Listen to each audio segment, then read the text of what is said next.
ASN itu terdiri dari P3K dan PNS. Jadi sebetulnya itu setara. Yang membedakan hanya pensiunnya. Kalau PNS mendapatkan pensiun, ASN tidak mendapatkan pensiun. Tetapi tidak mendapatkan pensiun itu bukan berarti tidak boleh mendapatkan pensiun. Kenapa begitu? Karena untuk P3K tidak dipotong iuran pensiunnya. Kami sudah berdiskusi dengan PT Taspen, jikalau memang diinginkan P3K ini juga bisa dipotong iuran pensiunnya sehingga berhak untuk mendapatkan pensiun. Itu sedang dalam pembicaraan. Jadi kalau itu bisa dilakukan, maka kemudian ASN dan P3K dan PNS itu akan sama gitu. Nah, dengan informasi itu, maka sebetulnya tidak diperlukan berpindah dari ASN, dari P3K ke PNS, karena semua fasilitas yang diterima sama. Namun demikian, apabila ada seorang ASN yang ingin berpindah menjadi PNS pada formasi yang berbeda, sejauh syaratnya dipenuhi, itu dipersilahkan. Dalam kasus guru, dengan adanya formasi 1 juta guru P3K itu, ke depan rasa-rasanya tidak akan dibuka lagi status guru untuk PNS. Semuanya akan menjadi pegawai pemerintah dengan perjanjian kerja. Jadi tidak perlu pusing untuk berpindah dari P3K ke PNS, karena semua status guru nantinya adalah P3K. Yang sekarang ini PNS itu nanti akan menunggu batas usia pensiunnya, dan semuanya nanti akan menjadi P3K. Berdan berita yang dimuat Tempo. Ketua Umum PGRI Unifah Rosyidi berencana mengirimkan surat penolakan atas kebijakan tersebut kepada kementerian dan lembaga terkait pada awal Januari tahun 2021.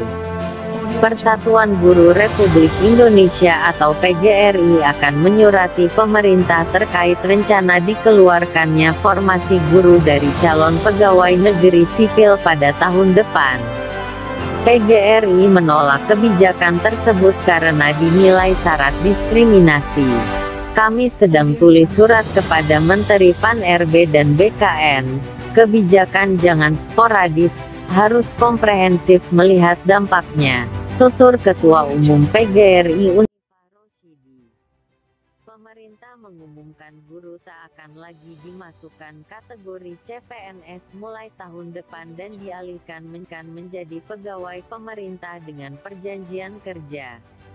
Keputusan itu disepakati Menteri PAN-RB, Menteri Pendidikan dan Kebudayaan, serta BKN. Unifah memastikan surat penolakan terhadap kebijakan tersebut akan dilayangkan pada awal Januari.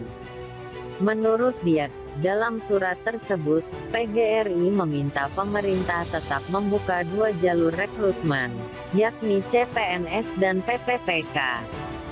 Sebab ditilik dari tujuannya, PPPK dan CPNS memiliki tujuan berbeda.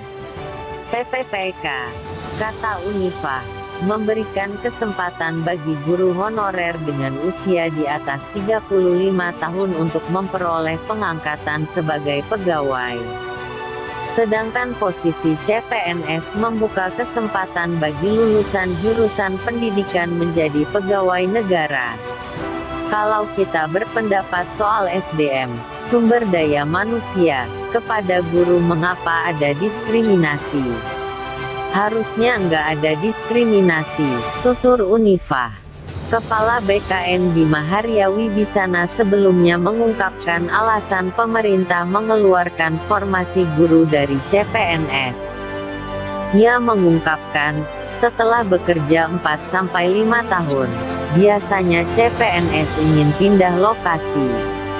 Hal itu dinilai akan menghancurkan sistem distribusi guru. Selama 20 tahun kami berusaha menyelesaikan itu. tapi tidak selesai dengan sistem PNS.